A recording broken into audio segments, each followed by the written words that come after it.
요즘 저출생 진짜 심각한 문제죠. 대한민국이 침몰한다는 이야기가 계속 나오고요.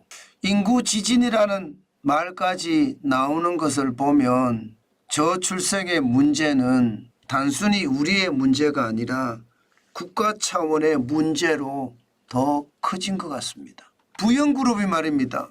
출산 장려금 아이 한 명당 1억 원 준다고 했잖아요. 쌍둥이를 낳으면 2억 원이에요. 그러니까 난리가 났어요. 무슨 난리가 났느냐. 이번에 공채 직원을 뽑는데 말입니다. 평상시에 5배 들어와 5배. 부영에 가서 일하겠다. 아이를 낳으면 1억을 준다는데 부영이 최고 아니냐. 그렇게 생각을 하면서 많은 인재들이 부영그룹으로 몰린다는 사실입니다. 사실 이거 진짜 놀라운 일이죠. 여러분도 아시겠지만 1억이라는 돈을 벌기가 진짜 열심히 하면 5년 안에 봅니다. 5년 안에. 그런데 열심히 하지 않으면 10년 돼도 못 버는 게 1억이에요. 그런데 아이 한 명 낳으면 1억, 2명 낳으면 2억을 준다고 하는 부영그룹이 고마울 수밖에 없죠. 결국 말입니다. 출산율을 높이는 데는 돈이 최고다. 이 말이에요. 저도 보면 아이 3명을 키웠는데 돈이 최고입니다. 늘 돈이 부족하고 늘 말입니다.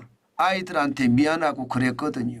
그러면 정부는 저출산 예산으로 뭐 200조 300조 썼다고 이야기하는데 도대체 뭘 했는지 모르겠습니다.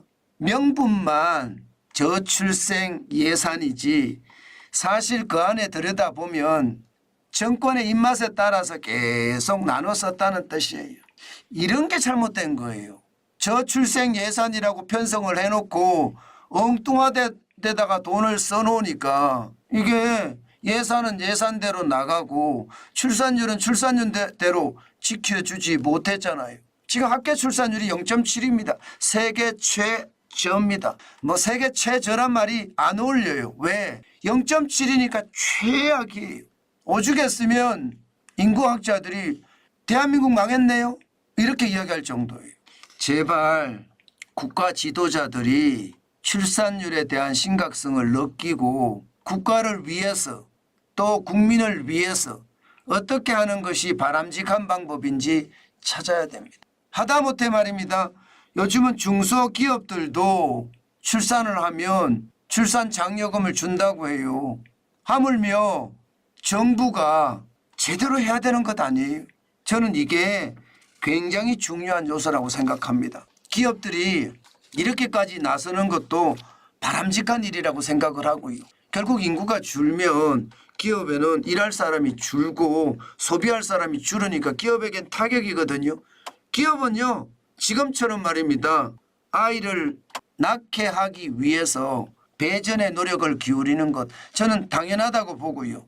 또 국가는요 기업보다 더 당연해야 됩니다.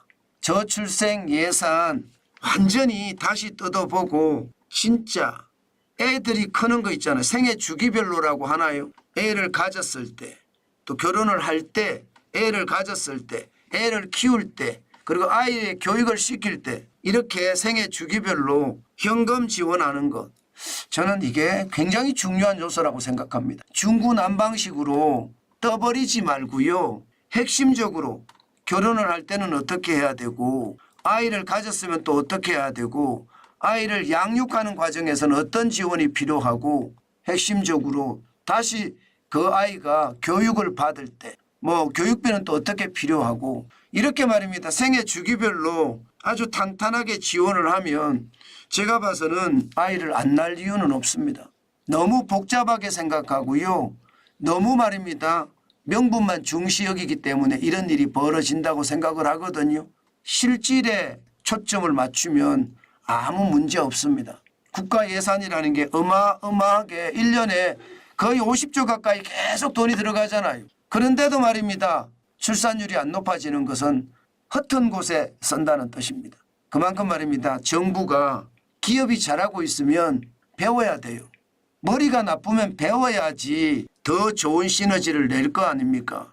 저는 부영그룹을 본받아서 정부가 어떻게 할 것인가 고민하는 것 지금 가장 중요한 요소가 아닐까 오늘 저는 그런 생각해 봅니다.